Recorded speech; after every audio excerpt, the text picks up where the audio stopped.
Good evening, everyone. Welcome to No Judgment here with Tish Ross, the podcast. Thank you for being here.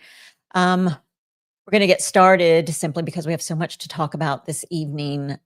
I want to share first and foremost that my guest and I, we are not doctors, we're not therapists, we are not counselors. We are regular, everyday people that have a story to share in hopes to reach others that may be going through something similar. Maybe you know someone that's going through something like this that you can share the podcast with, or maybe it's something that unfortunately you or someone you know will go through in the future. So we are here to share our truths, be our true authentic selves, and again, hopefully reach out to someone who is listening or watching on the other side of this camera and microphone.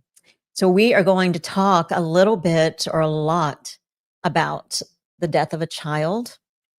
Also, something that is very near and dear to me, simply because I have a friend whose son was bullied to death because of him being his true authentic self. And I'll let my guest share a little bit more about what her son went through. But I want to welcome you guys in. Thank you for joining us. I see everybody over there already joining. Thank you guys for coming in. And also, if you have a chance, please share this on your platforms. Remember, after this recording next week, this recording will be going to Prospera TV and Roku TV network. So if your friends need something to watch that you know that they've been through something like this, please let them know they can find us there as well. So welcome in, everyone. I'm going to bring my guest in without further ado. And I will read your comments and questions as the best that I can, okay? And I'll share them with our guest. All right, here we go. There she is. There is Carly. Carly, welcome in. Thank you for being here. Thank you for having me. It's an honor to be here. Absolutely. Well, we're going to dive in, and I want to let you kind of introduce yourself, tell everyone a little bit about yourself and a little bit about your childhood and what you did as a young adult and a young mom, and then get to the story about your son Oni. Okay. Okay. Well, my name's Carly. I'm located, I live down here in Pinellas County, Florida.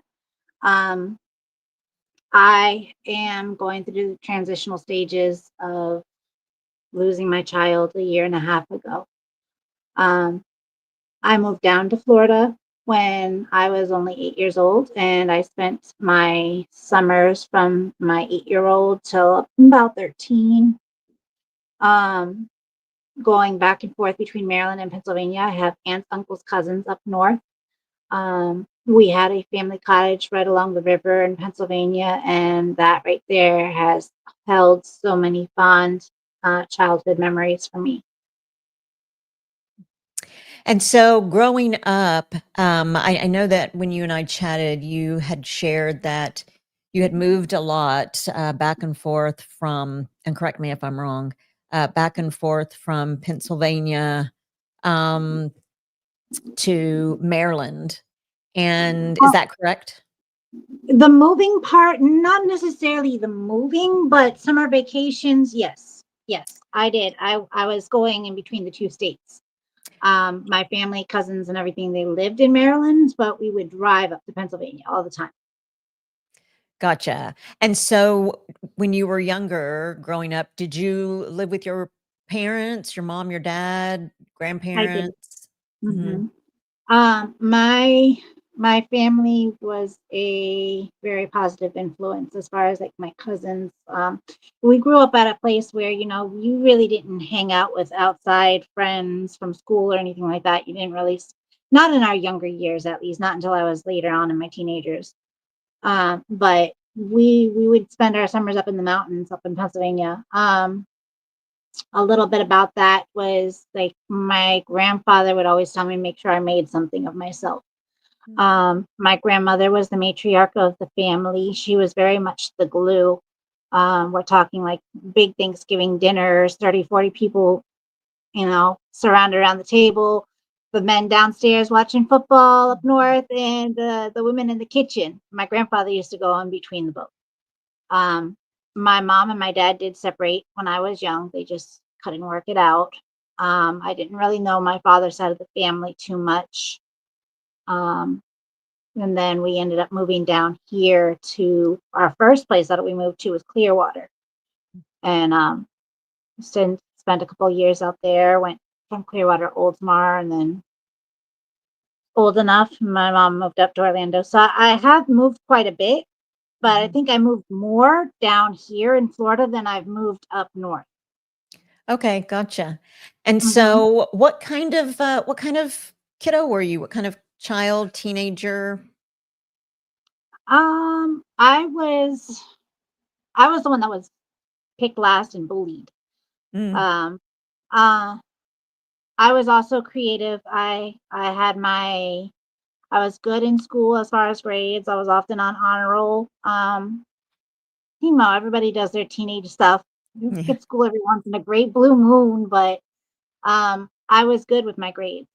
I was really good with my grades, and I ended up um, I ended up sending myself out of school though for personal reasons, Mm, and learned real quick. I ended up going from not having a high school diploma to getting a high school diploma to studying real estate and almost passing the state exam by 5 points. Studied phlebotomy. Went for my medical assisting degree. Was a medical assistant for a while. Did things like caretaking. Um, I worked for a few doctors' offices, but it wasn't really where my heart was at. mm. So I came across my baking. Okay. And And so when you had mentioned that, Thanksgiving and big celebrations that the women were in the kitchen, were you one of those young women that was in the kitchen helping I was out or watching? I wasn't old enough when that was going on. I was one of the kids. We sat at the kid table. Gotcha. But but we did help out over, like, summer vacations and stuff, like, they they did have a tight ship when we were away. You made your bed. You didn't lay on your bed in clothes. Mm. No, not not if you cared for your afternoon to be going right. But my grandmother is the one that bakes, so throughout the years, it was, like, my grandmother, and then my around the holidays, my mom baked. So my Okay. baking comes from I'm a third generation baker. Um, my grandmother used to do things like homemade jams, jelly, preserves, fresh rolls, old school sun tea, that Mm, sort of stuff, and it was amazing. Like, I remember the dinners up there, and everybody pitched in. So, we would do things like that up there, and if it wasn't being inside the cottage, we were floating down the river. mm, Um, I have to say I'm lucky to have the childhood that I had because I feel like, in a sense, it's a blessing and a curse. I learned that the world is a lot bigger, that there's a lot more walks of life out there, that not everything is sunshine and rainbows. mm. There's been some hard lessons, um, but I'm grateful for the childhood that I had. There were things that did happen, but for the most part, I had a decent childhood growing up. And so when you say that you found baking, tell us a little bit about that. Okay. So I had always admired, like, the cooking shows and everything, and after my grandmother passed, I remember my kids' birthdays coming around, and the very, very first cake that I made was hard as a rock. It came out from the oven and went directly into the trash can. It was that bad, and so I got intimidated by it for a while, and I didn't touch a cake from scratch for many years, but it took me to push myself out of my comfort zone. And I got better. The more practice you got under your belt, the better you are at something. You just don't start off great. You have to start off somewhere. Right. And that's my tribute. That's my time that I spend in the kitchen. I found out that it's an emotional thing for me too. So Mm, sometimes when I'm feeling down and out, I won't do it. and but it's something that I've got a very hefty investment in. In fact, when I was going to school for medical assisting, I always used to admire the baking department back then. Oh, Um, wow. yeah, I used to admire culinary a lot. I used to admire culinary a lot. I should have switched. I should have switched. But I always say I don't regret it because I know enough to save a life. Mm. And so it's been very helpful. And I've had quite a few opportunities because of it. So you can And never go back. one of the unique things that you shared with me about is that you established yourself by walking into places and giving them samples of your cookies. Is that right?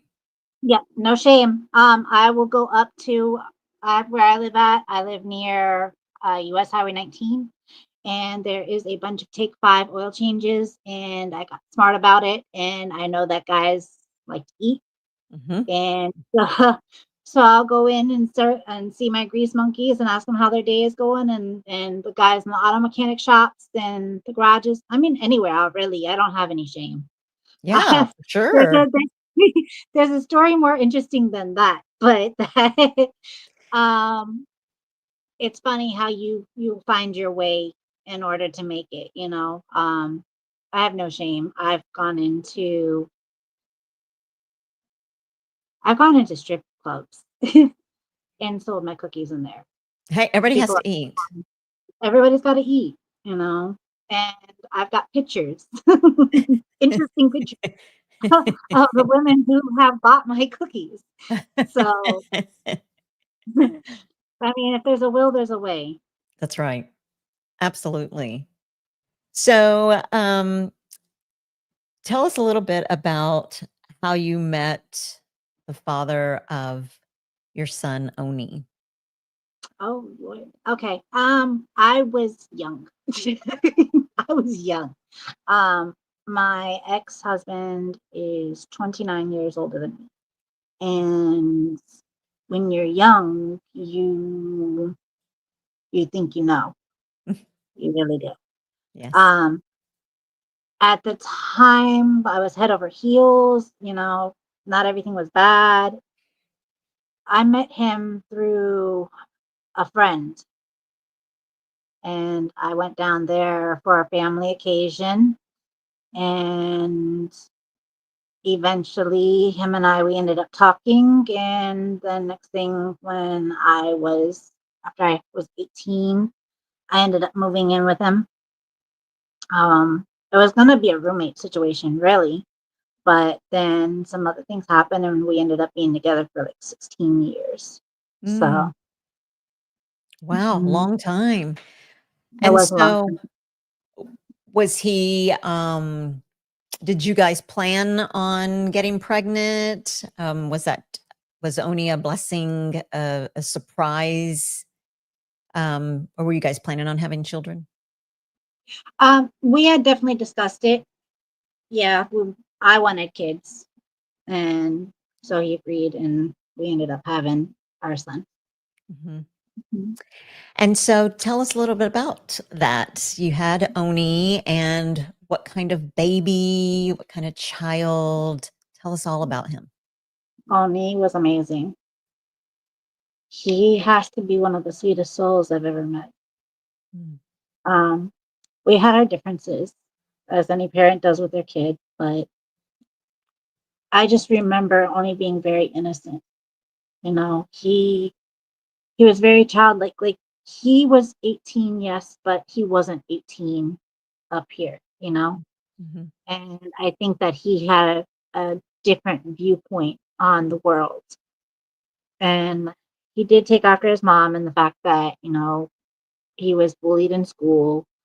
Um, in fact, actually, as my kid got older and really started showing who um, he was receiving death threats at school, but he just didn't say anything to me until the next school year that he was mm, going through all this.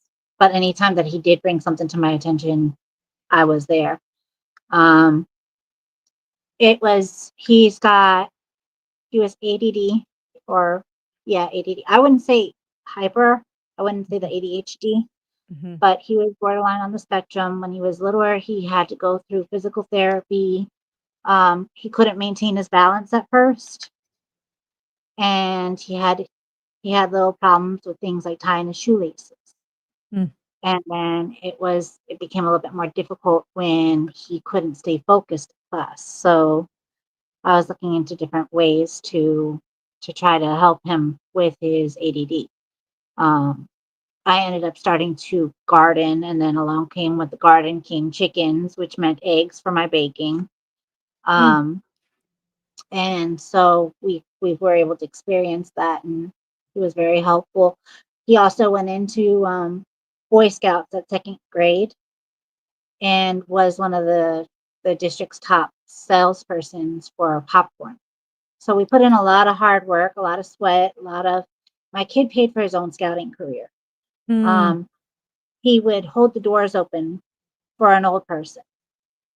He was always a please and thank you. And when I went out with him, I got compliments on how well behaved he was. mm. He was very charming. No, he had no problem approaching any stranger or anything to talk about his little fundraiser that he had going on. In fact, he even turned around and told me that he wanted to take my business cards to his school so that he can help promote me. And this was like in elementary school that he wanted to do this. Wow. So he was very driven.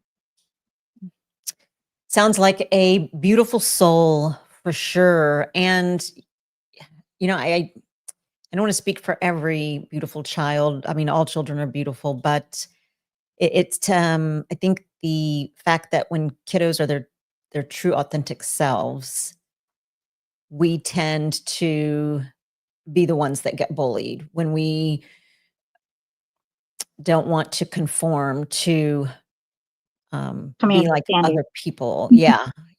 And I know that for a fact from myself. I know that from my son as well, my older son. And it's boring to conform. But for those that it's boring to conform, then we're bullied for being different and being Yes. authentic. Yes. And so Oni was receiving death threats because of the Coming choice. out of the closet. Mhm, Um, when he first came out, what I didn't know, my kid was very clever in high school. Um, he was doing little arts and crafts, like making bracelets and selling them to his classmates or doing favors to help complete homework assignments. Whatever he could do, they had something called, I think it was called Panther Pounds, mm, and it acted like cash. So think about, Monopoly money. So he would go into his high school, he would go into where they would sell like the high school t-shirts and stuff. And they had a gift shop that you could use your Panther Pounds at. And so he was buying t-shirts and hand sewing skirts before he even came out of the closet and told me anything. mm, Um, it was my ex-husband said that he figured out early on. Um, yeah, yeah.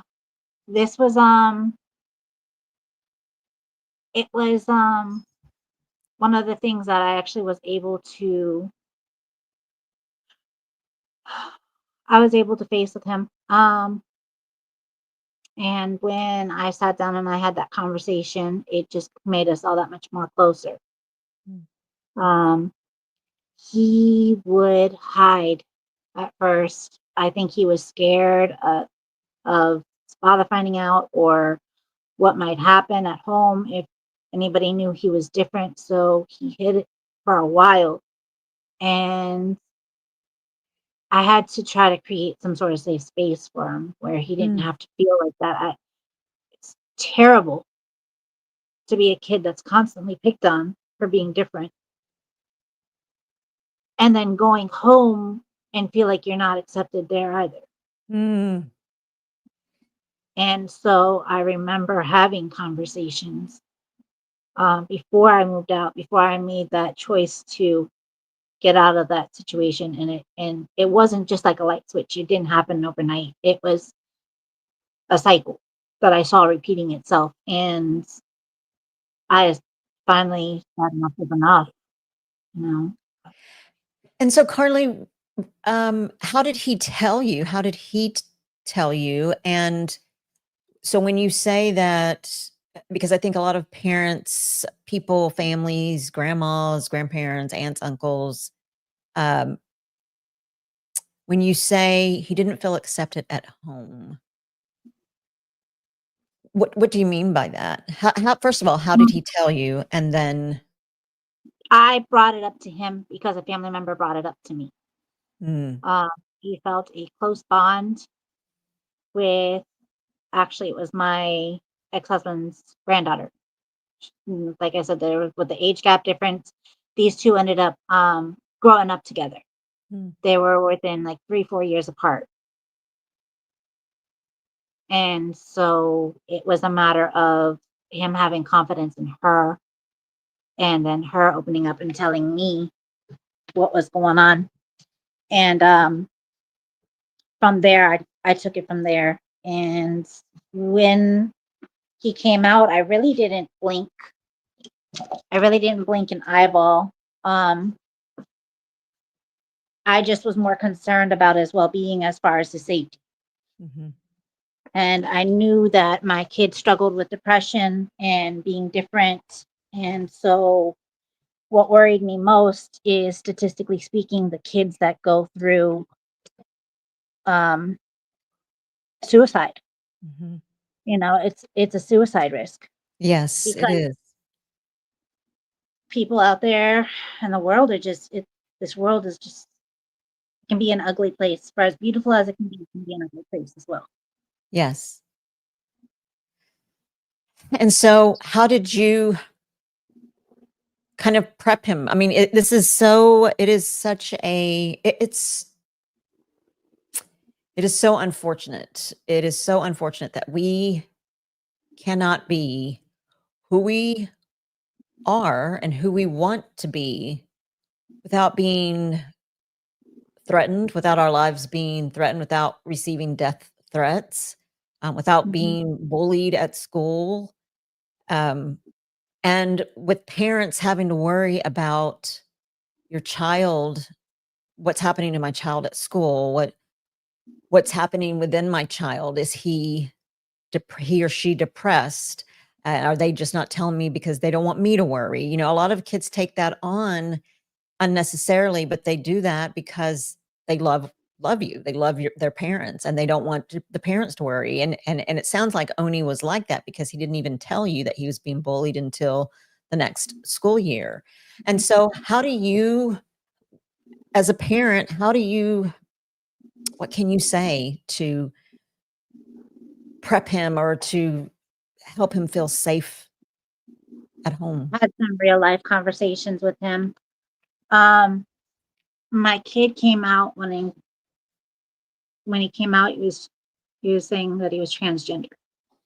And at the time, this was when a lot of the kids were coming out and saying that. And so the subject became more of, is it a fad, or is this is what really is going on with you? You Mm, know? mhm, And it's it's hard because a lot of these kids that are like this, but they feel like they were born in the wrong bodies. They don't even take showers. They won't look at themselves in the mirror. It's really ingrained, like really bad for these kids. And so my kid at that time, thank God, was not as bad as that. Um, I just told him, I said, listen, there's a time and a place for everything, and I know that you want to do what you want to do. And I want to encourage you to be who you are, but we also got to do it in a safe manner. mm, So one of the first steps that I took with that was I spoke with family and friends close by, and mhm. I asked them if it would be okay, if it was a safe area for him to dress how he wanted to feel Right. while going to their houses. Mhm, So it allowed him to have that moment where he could breathe, mm. you know. Mhm. And then we bonded over a conversation of chunky heels. That's awesome. I love it. My my kid came to me asking me what's the difference between a stiletto heel, what's the difference in the high heels? I was like, "Well, you got wedges, you got stilettos, you got chunky heels." I said, "You got your flat." And he's like, "So which is which?" And so we went through the pictures and I was like, "This is what this is." Mhm. And I said, "And let me tell you this, I understand that you want to wear a dress, but women fought for rights to wear pants." I said, "And I need you to take a look at your peers and be honest." I said, Yes, "You don't see girls wearing dresses all year, all the time." I was like, "And when you do, you have to sit like a lady. that's right. You know, you gotta reprogram that brain of yours because you're used to being able to sit however you want to sit and not have to worry about it, you know?" That's right. So it was real life conversations. Um, it really was. After my kid turned 15, one of the biggest fights that I had with my ex-husband was that my ex-husband was like, "I am not buying clothes at the time." Now, the same way I say this, I will tell you that he ended up, before when he passed away, being more accepting Mm. of him. But it took him to lose our relationship, to lose our kids' relationship for a long time for him to see that our child's relationship was more important than anything else, you know? Yes, Uh, and that was hard. That was hard. Um, but when it came down to it, I just, had him be safe.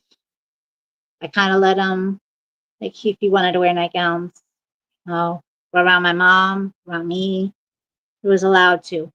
No, let me give you a little breather. This is really how you feel, and this is what you're going through, and you're anxious, and you're nervous, and you're getting all this. You're safe. It's yeah. okay. I got you. And I remember going up to the school and having parent teacher conferences with the principal and everything because my kid was like a walking target. And Mm.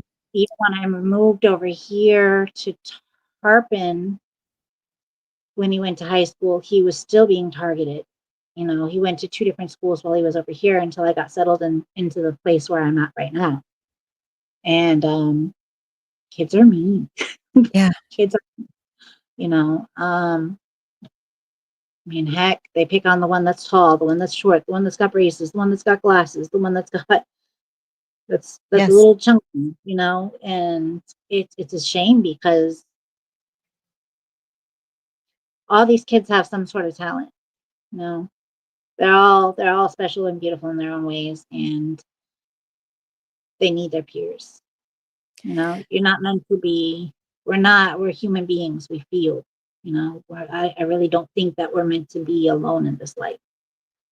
You're right, and it breaks my heart that, when Oni was going to school and, um, not feeling like he could be himself and could only, could catch a breather, thank God, with a wonderful mother like you and a great family like yours that are allowed him to have a safe place to come and dress and be who he wanted to be. I can only imagine you seeing him being able to be free to be who he is. I'm sure he was a different child, being able to be who he wanted to be, without being afraid. And so you said that he was also a little bit he took after you and he was a little bit artistic. He was, creative and, um, in what ways was Oni creative? Oh Lord, he loved his all-time favorite. One of his favorite hobbies that he did was paint sunsets and sunrises. Like he liked to blend the colors. Mm, He passed from hobby to hobby. First, it was Boy Scouts, and he stuck with Boy Scouts up until almost high school. He almost made Eagle. mm, There was just a lot of things that happened in between point A and B. But when he did that, then he wanted to do violin. So I got him a violin. My mom got him a violin, and he was doing violin at school. Then he wanted to learn about painting. mm, And as he got older, I mean, he also, the other things that he loved to do was my kid could sit there. You could give him a box of the Legos Mhm. kit and the model cars. But he was like maybe 7, 8. He was putting these things together completely by himself. Oh my goodness. So Yeah. super Uh, intelligent, super yes. creative. Yes. Yes. Yeah, he was putting things together. He loved to learn about different things. When he wanted to go for being a mechanic. Mm, He would watch a lot of YouTube videos, and I noticed that he was talking about carbon fiber cars and everything. And when he spoke about it, it was like listening to him talk in Japanese because I have no mm. clue that much information about cars. But he loved him. One of his role models was Elon Musk. Mhm. I was gonna Mhm. ask you if he had any role models, so Yeah, wow. yeah, yeah. He loved Elon Musk because he said that he wanted to go to school and learn how the kids learned for the trades, that if he had the opportunity to, he would have gone to the school that Elon Musk put together. Mm, that is so amazing. What a beautiful child. I'm gonna take a moment just to read a couple of comments here. Um, so Melinda Dobson says, conforming to society is not right or good. You are right. Um, s- he was a very talented child. Um, Another Pretty and Pooch says, it's better to be you. Do not let society make you be someone that you are not. Uh, that's so true, Carly. I remember when they finally let us start wearing pants in school.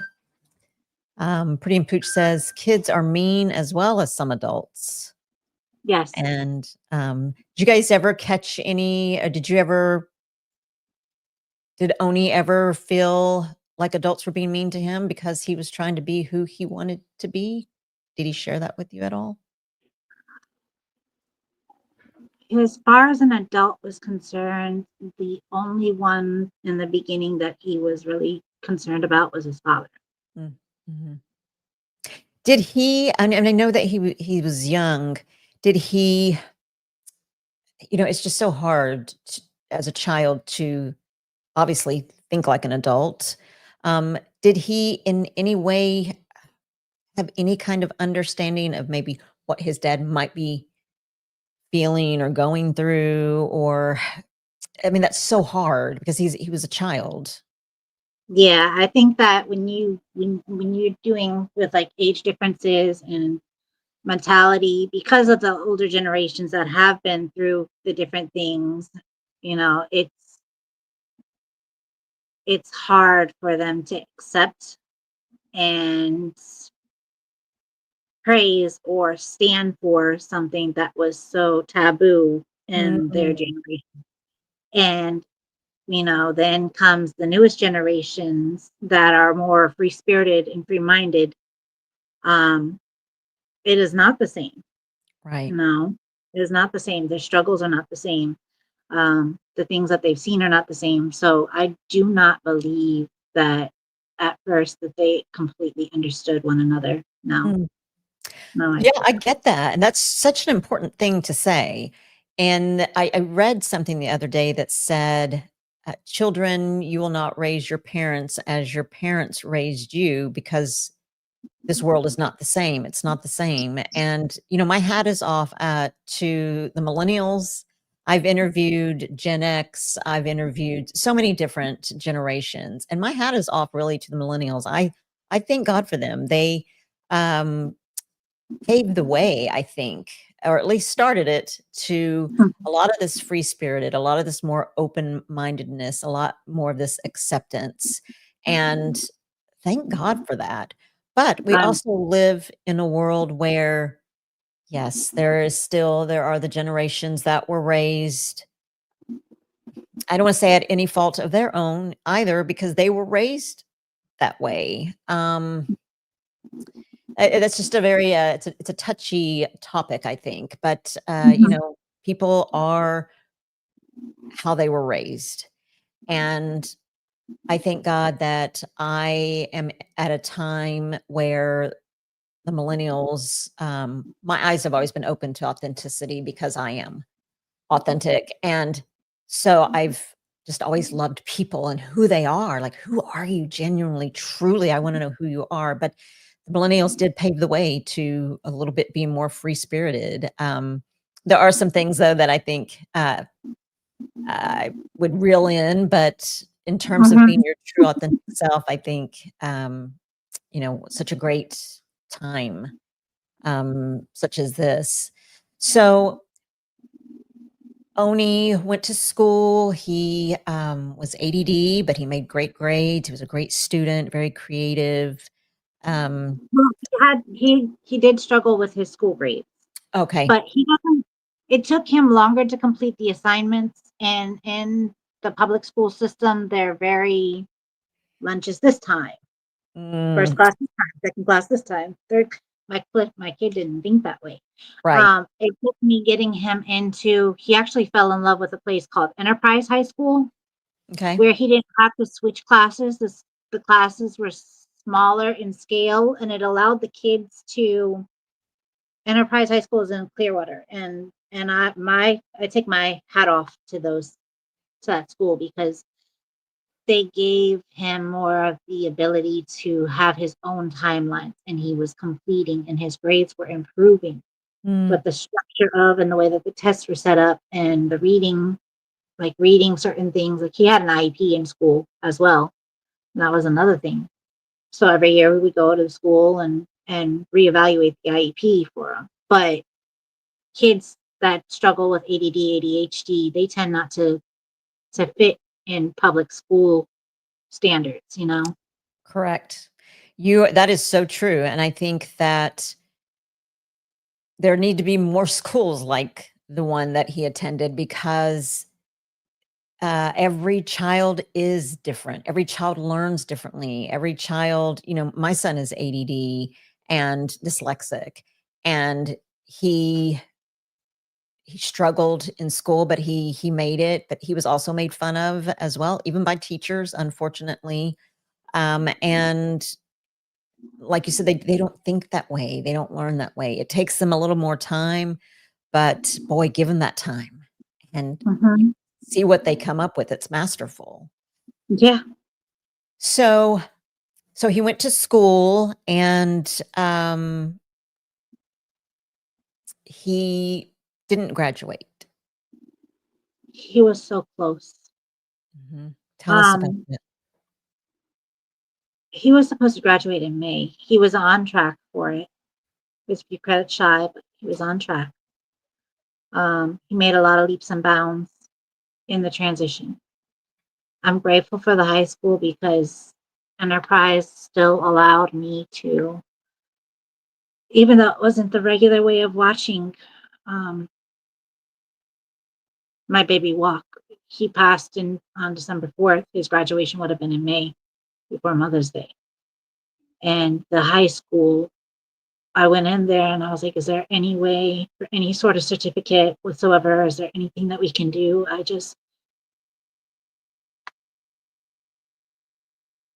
I know. I always told my kid that he would graduate with my footprints on the back of his cap and gown. Mm, It was a joke between me and my kid. My kid would look at me funny for it. I'm like, yeah, kid, because you can do it. You know, you can do it. Even if you have to work harder, you're gonna be able to do it. Just make sure you do it. Because I yes. signed myself out of high school, you know, and even though I went to college, and even though you know I've had opportunities come to me and everything like that, I just wanted to be able to have that milestone with him, and not just for me, but for him to have that milestone for himself, to know that everything that you've gone through Mm, wasn't for nothing. It was an accomplishment, yeah. whether if it's big or small. Absolutely. Absolutely. Um, how did Oni pass? I have a big hill um, that goes down and where I live at, and there's also medians in the middle. There's two lanes of traffic, one that heads eastbound, one that heads westbound. He made it past the eastbound lane, um, got caught on the median. I imagine he was distracted at the time and ended up in a head-on collision with a vehicle that was going westbound on this lane. And my kid at the time, he had told me that he was going to go out, that he was around the area looking for jobs and stuff. So I was at work at the time. Fortunately, he didn't have a cell phone on him, um, nor was he wearing a helmet the day of the accident. And it was a chain of events. Left the house, went down this hill. And when I say hill, it's a hill. um, there was a lot of flooding during like the hurricane season in Mhm. my general area. Sponge docks got put underwater, but because of this hill, my townhouse wasn't touched. Mm, But in the case of a bicycle going down that hill, you pick up some speed, you mhm, know, and it just so happened that I didn't make it across the other lane. I don't know about the driver. I don't know anything about the driver. Um, I got his name, but I can't bring myself to. I just can't. I'm not there yet. mm, mhm. 'Cause this was just in 2023. Is that It was right? at the end of 2023. Yeah, we were Mm. like a few days away from Christmas, a few weeks away from Christmas, right before the holidays, very beginning of December. Yeah. And so when you had shared with me that before he, um, left that day and he was going out, he was riding his bike and he was going to look for a job. Um, one of the last things that you did with Oni on a Sunday, you had shared that you Yes. guys had packaged up some cookies. Tell us that story. Well, um, I wanted my kid to be proud of me. Like, I always managed to make it some way or another, and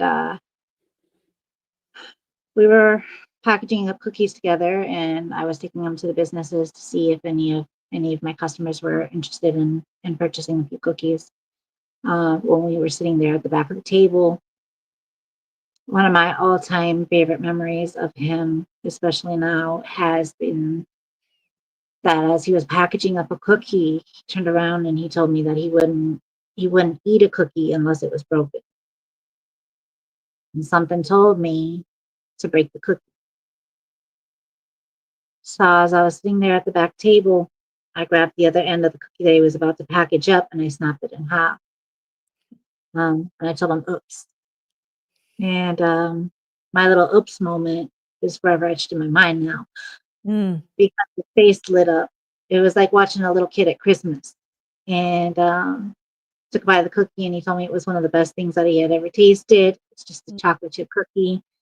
But he is like, I'm awake now. I'm awake now. Um, he's like, that was so good. It was the first thing that he had tasted me bake in a little while. And so when we went out and everything, yeah, we sold off the cookies. woo, that's tough. That's tough. But like you said, it's a beautiful thing, and I thank God that you listened to that nudge to break the cookie, and that you were able to experience and see his face, you know, like a kid at Christmas, so happy that he got to eat, and the fact that he said it was the best thing that he's tasted. I'm sure that, for you, that's just such a It kept, beautiful memory. Mm. What keeps you going? What keeps you going, Carly? you know, knowing that the end is not the end. It's a transition. Um, I feel him very heavily Mm, around me. Feel mhm, a spirit around me. When he first passed away, the fire alarms in my townhouse, both upstairs and downstairs, were going off. Um, when he passed, I had to run and You're 18, he's a kid, single mom, life as it is. There was no life insurance policy. There was no just in case or anything like that. No, it was the same customers that bought my cookies were some of the very same people who also helped supported and donated to my kids' services. Mm, Friends, family. I made up a flyer. I was going to the same customers that I had purchased my cookies, and I'm very grateful for the support of the community and for the support of my loved ones and my friends because I don't know if I'd be here mm, right now talking to you. Um, I fought with depression myself, mhm, uh, even before my kid passed, but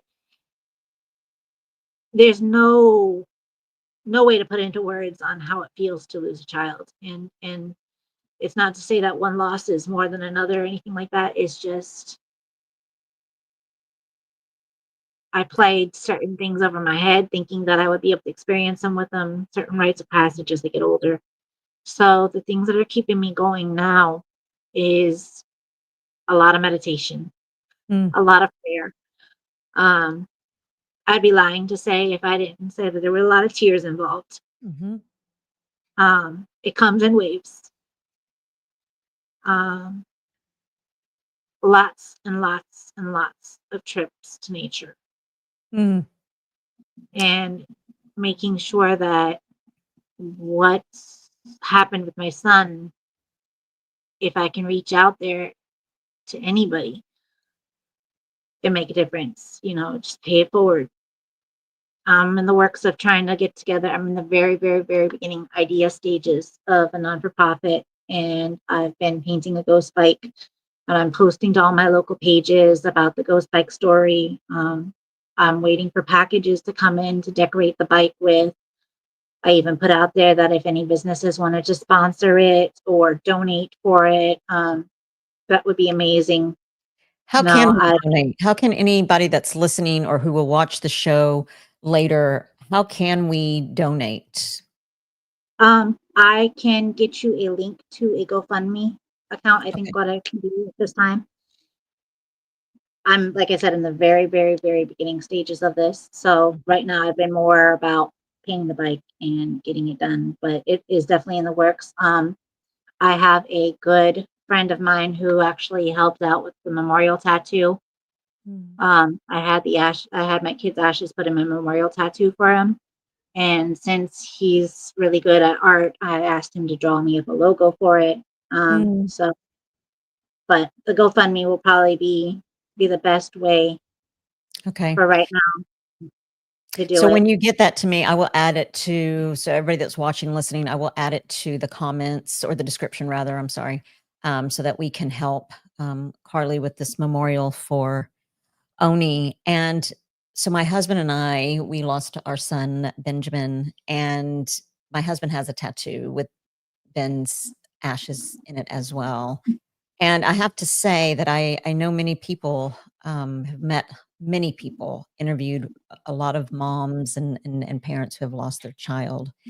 And my husband just a week ago or so told me that there were times when he had we not been together and going through the grieving process, whatever that looks like for everybody, it's very different for everybody. We were at different stages in our lives in terms of the stages of grief or whatever that is. And he said, like a week or so ago, it broke my heart. He said, "I don't know that I would be here if it weren't for you being with me, being here." And I thought, "Oh my gosh, are you wow, I didn't know that." And was Oni your only son, your only child? Yes. Yes. Mhm. My Mm. husband as well had been, was my husband's only biological child. Of course, I have 2 children, but I even as a mom who is not a biological mother, it changes your life. It changes who you are, and we have choices, and I know that the path that my husband and I first went down in the beginning was not good at first. We were trying to, or I'll speak for myself, I was numbing, on the weekends, drinking and not wanting to feel that pain because the pain is indescribable. You can't explain, you cannot describe in words what that feels like. And so I was, partying on the weekends, and then my husband got a message from our son Ben to tell me to stop it.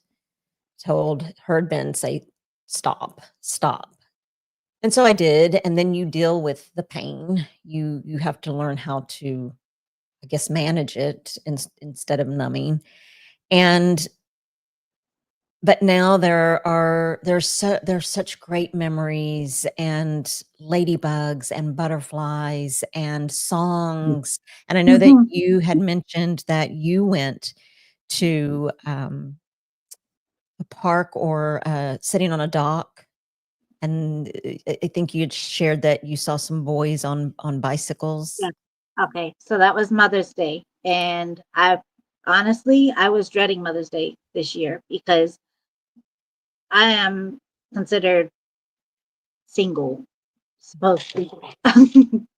um, and being alone and not being around any sort of family or friends on Mother's Day, I knew I didn't want to be stuck in the house. And so I grabbed my kid's picture and I grabbed our dog. And first I went for ice cream, and there were these three boys as I was leaving the ice cream shop that I went to who were crossing 4 lanes of traffic. And since what happened with my kid, all these kids were on bikes. There was like three of them, no helmets, no bicycle equipment. And I'm just like, please, God, just protect them. Mm, Please, God, protect them. And I went down by the water, the bayou, and I was sitting out by the boat dock. And I was in my car listening to music, and I'm talking to my kid, just like I'm talking to you. mm, And the same kids that had gone a couple of blocks back, um, if it was about maybe like, I don't know, 10-15 minute drive to where I went. So maybe about 20 minutes by bike. I'm not sure, but mhm, they ended up showing down at the boat dock, and I put on some songs for my kid. And then I'm watching through the rearview mirror, and I'm seeing bikes that are coming on this side of the car and they're going on this side of the car. And it was like a good 5 bicyclists. mm, It was the three kids plus two other people that were there, and they were just coming from all directions. And so it seems like when I'm really thinking about him heavy, somebody somewhere comes out with a bicycle, riding a mm, bicycle. That seems to happen around me. I do a lot of, I'm very spiritual. So you can give me some sage. um, I'm down for sage. I'm down for holy water. I believe in grounding. I believe in the connection that we have with the earth. We're all energy. mm, And so I turned inward. And at first, when I was alone, the silence, it was enough to make my skin crawl. mm, And, but as I allowed it to come, and I allowed the tears, and I faced my emotions, and I faced my fears, and I confronted myself for even my own faults with my child, mm, and I made peace. And then I turned outside, was doing grounding work. You take your shoes off and you walk around, touch a tree. It sounds like a lot of people will say that that's hippie stuff and call me a hippie because, you know, everything is living, yes. and to have that connection. I started seeing butterflies and birds follow me around, anything from, I love to see when the hawks are out Mhm, because they have like the high perspective. And so I started learning the meanings behind certain animals following you around. I've had a lot of butterflies. As I was painting my kid's bike, I remember telling you this, that there was a baby ladybug, and I just so happened to catch it because I was spraying, and I got a little bit of its wings with the spray paint. I didn't need to. I didn't know it was there, but the ladybug was a big symbol that I was on the right path in regards to the bike. I want to make it interactive for him. It's going to be something that's placed out near his site. Um, I want it to have letters or note cards that people can leave letters of affirmation to each other, just a few sentences. Nobody, it's free, it's a kind Mm, word. You know? mm, Somebody might need it. You never know what kind of effect you might have on somebody's life. I'm asking for people to take pictures if they're local around the bike and tag me mm. on my Yes. Facebook page in it, just so that I can see that it's making a difference out there, that people are aware. The roads over here, people come speeding up and down them all the time, and there's a lot of bicyclists in my area, and it doesn't matter if it can be a kid that's 7 years old up until they're an old man. It's just, I live near a Pinellas bike trail, so Mm, um, just to see that, I think would make it a little bit easier, mhm. um, to know that my kid in some way somehow is making a difference out there. He is. Your story, sharing your story, it makes it sort of not sort of, it makes you think, for me anyway, in all different directions, bicycle safety, bicycle helmets, speeding, watching for children, adults on bikes, joggers, you know, um,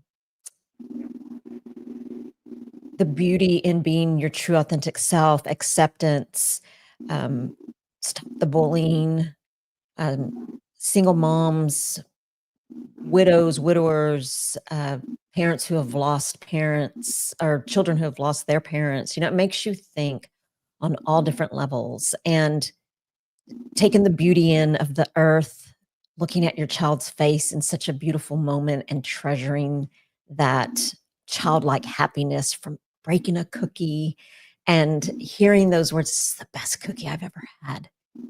Just the beauty in life. And I will say that, as I don't know if it sounds morbid or not, but it is a gift that Ben gave me, that there is beauty in life and there is beauty in death.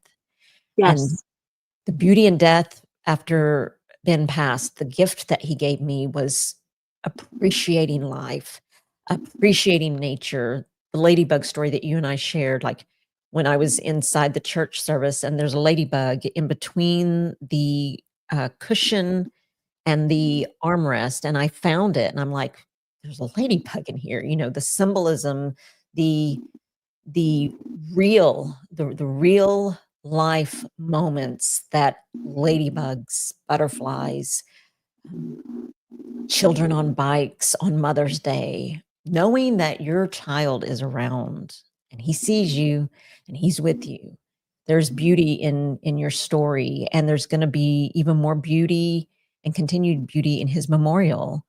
And I'm just so grateful to have crossed paths with you, Carly, and your story, and you as a beautiful human being who, um, is so brave in sharing your story with all of us. And my husband says here in the comments, he says, "As I was driving home today thinking about this show, I was looking at my bub's picture, shrinking. I'm sorry, looking at my bub's picture, thinking about him. When I got home, a butterfly was on the window, flapping its wings, saying, 'Hi, Dad.'" It's so amazing. It's so beautiful. And um, I didn't get to ask you, Carly, but you had mentioned that about your son and his graduation. Were you able to walk the stage for I Oni? think they saved a seat. The school was more than accommodating. The staff was amazing. His teacher from his homeroom was sending me text messages. They showed up at his ceremony. They showed up at his funeral.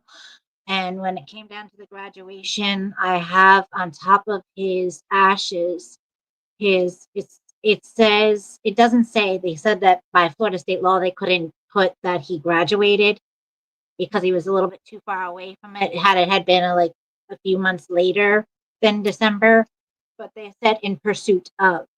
Mm. They acknowledged that he was in pursuit of graduating. And so, yes, my mom went. Yes, I went. It was part of my healing process. She had a, and I have it, and I'm thinking about putting it down at the site. I'm afraid for it to get ruined because of the material that's made out of. But she basically had a custom flag banner, sort of Mhm. made with his picture on it and some angel wings. And we posted that over our chair. We got him flowers, and um, I took his ashes. I took his actual ashes down to the high school, but I kept his ashes with us because you know, some of the kids wouldn't want us to. And I don't blame them. I wouldn't want anybody to have a memory of sitting by a classmate who was in ash form. Sure. But but he did have a seat decorated and saved for him. He sure did.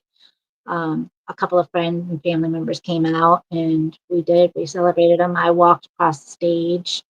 Um, I moved the tassel from one side to another, and Wow. Wow. Gosh, Carly, you're so strong.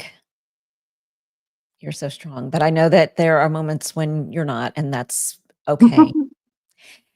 Tell me one of the things that you're most proud of owning. I'm sure there are several, but what are a couple of the most proudest moments? some of the most proudest moments was the times just seeing him light up. Mm. Um, it could have been any moment from seeing him dance to hearing him talk about cars to knowing that even though what he had going on and who he was as a person wasn't necessarily accepted by the world or by his peers, Mm. and still stepping forward and living in his truth. Yes. Um, it didn't matter the obstacles that came with it. It didn't matter. As long as my baby was happy, I was happy. Um, Wow. my proudest moments was that even when in his younger years, he was so driven regarding those fundraisers. Yes. I'd sit there and I'd give him the choice. I'd be like, all right, what do you want to do? And he always picked the highest prize that you could get. I was like, you do realize that that requires a lot of work? And he's like, yes. I was like, you sure you want to do it? You have the option. You don't have to. But yes, I want to do it. Mm. So my kid, in a sense, my kids taught me how to keep going. And for that, I'm proud. Absolutely. You have so much to be proud of in Oni and of yourself too. What a beautiful son you raised and what a beautiful human being you are in creating a safe place for him and protecting him and accepting who he is and allowing him to be who he is. And um, tell me how this has changed you.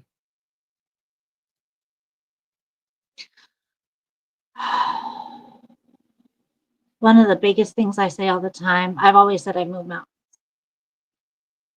But to anybody who is just coming in and starting to get to know me as a person, say I found my voice. Mm. Um, I don't really tolerate or entertain what I used to put up with.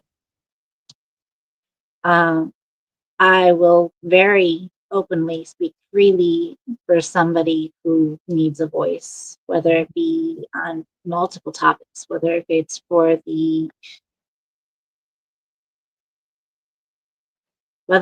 community, like my kid was in, Mhm. or if it was somebody who faced an issue because of racism. Mm. Anybody who picks on anybody anymore is like, I can't. I'm not the same person I was. I feel like I've gotten stronger um, as an individual, but I also don't see the world as brightly as I used to. Mm. Yeah, that makes so much sense. Mhm. And you also shared with me that you um, wrote poems and Yeah. that you even have had some published. Is that correct? Yes, ma'am. Mhm. My first time getting on stage for anything that I wrote was back in 5th grade. In middle school, I managed to get an automatic A for the semester. I was published in the St. Petersburg Times back in 1997 for a Mother's Day poem. In high school, I had a science teacher that I absolutely loved because she just made it easy and Mm. fun. And as long as you did your work in her class and paid attention, you were straight, you know? And she was my all time favorite teacher. And one year it was her birthday, and some of the kids were coming in with gifts and stuff. And I didn't have the money to get her a gift. So I wrote her a poem. And she broke down and cried because I wrote Mm. her something. She's like, a lot of people, they can always go out to the store and buy you a gift, but nobody can write you something specifically for you. And she's like, and nobody has done that for me. Mm. And so within like the same week, she came in with a packet of papers this much for copywriting, trying to get me all the information that I could because she was encouraging me to continue on with my writing. I've got a book that I've had since 2nd grade. It's like pink on the back and teddy bears on the front. And it was my first writing journal that I had gotten. Oh my goodness. Mm. And so it's one of the things that I like to do is write. I like to be able to. It's a release for me. I wrote for my grandmother's funeral. Um, when she passed away, I had written a poem for her then, but I noticed that with me, my I guess talents are triggered by emotion. Mm. And so when I'm baking and I'm connecting to my grandmother and I'm writing and I'm releasing my emotions and getting it out from here and putting it onto pen and paper, or paper and pen and getting the message out there. Do you have a poem that you would like to share with us? That's funny. All right. I wasn't prepared for that one. Give me 1 second. I'll get it. Of course, of course. I guess you guys are going to get it first. Bear with me. Of course.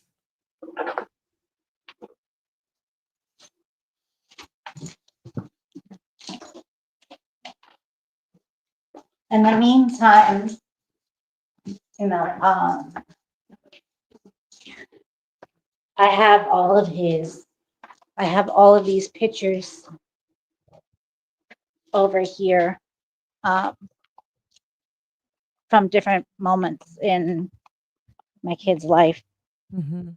And now that everything's there, I look back and I say, wow, we really did all that with Mm. them, and so it was,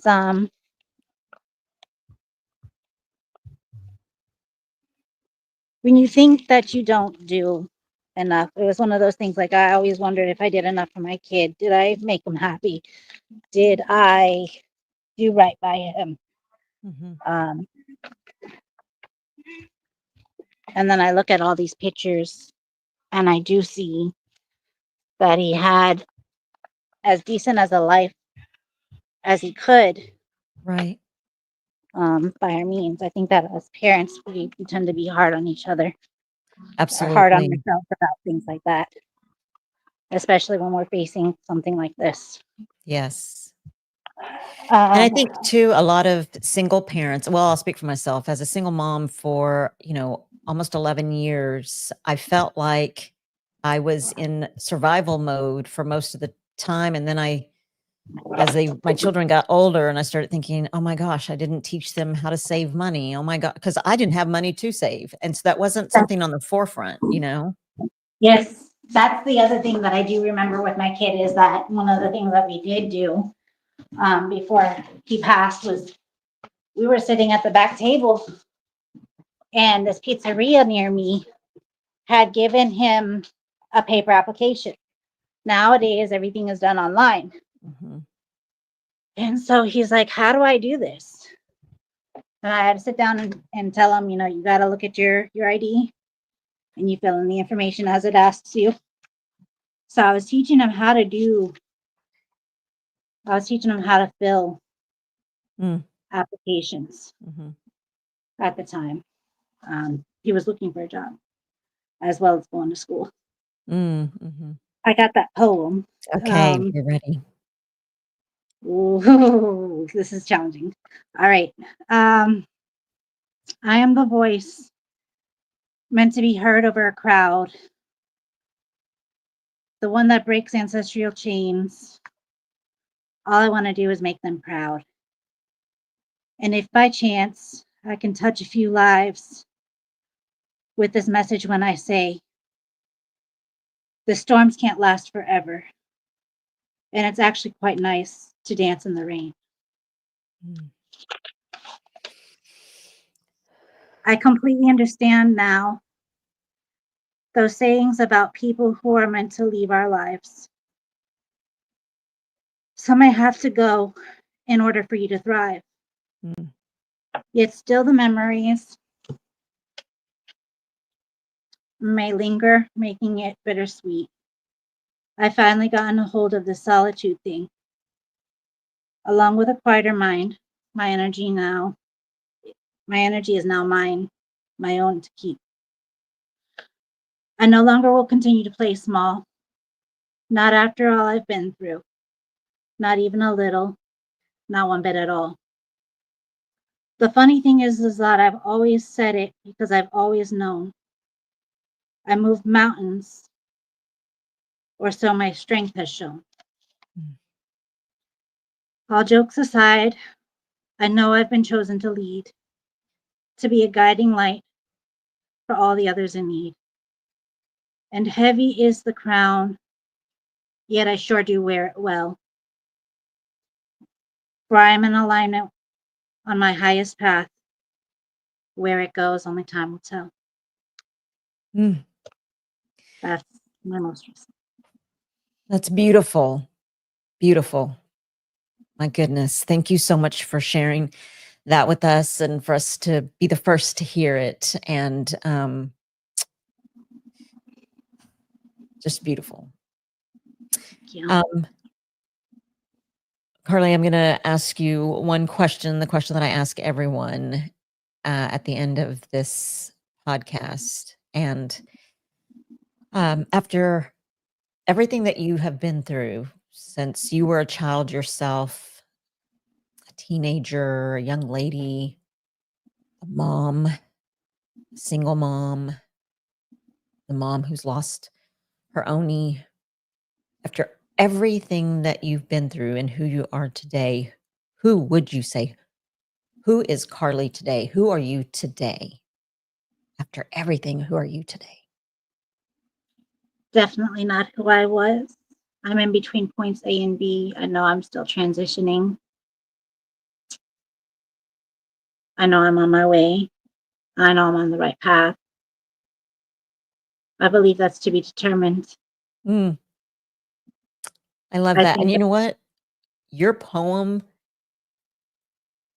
just, I think your poem answered my question, actually. It was just, you're a voice for those that can't speak. You're, it is bittersweet. And like I said, after our son passed, there's a gift there.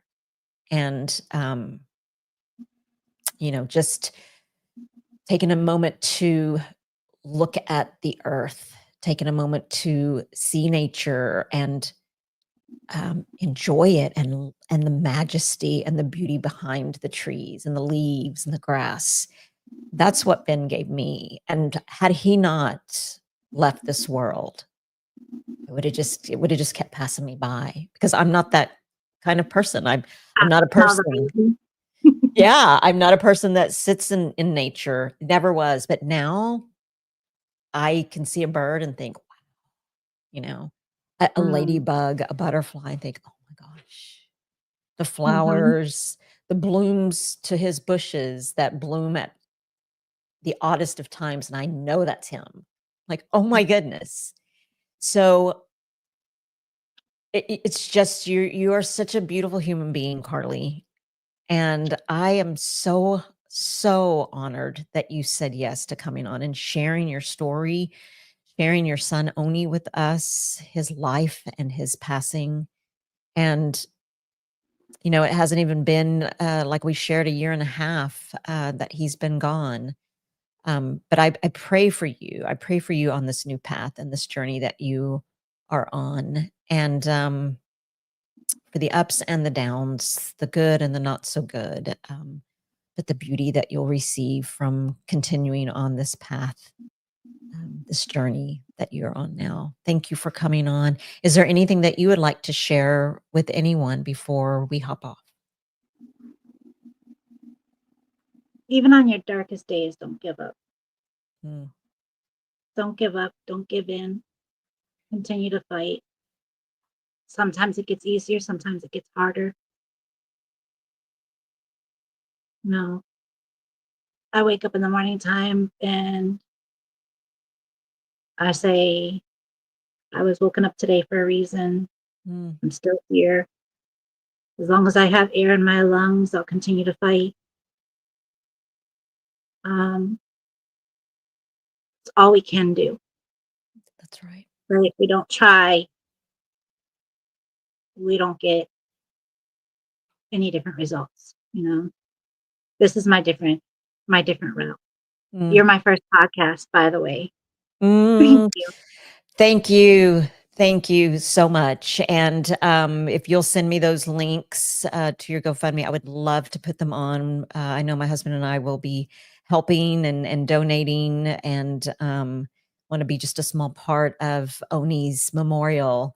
So thank you so much. Thank you for coming on and sharing. And I hope that this does you some healing as well. And boy, I'm just I'm in awe of what a beautiful woman that you are, Carly. So thank you. Thank you for coming on and sharing. I so appreciate you.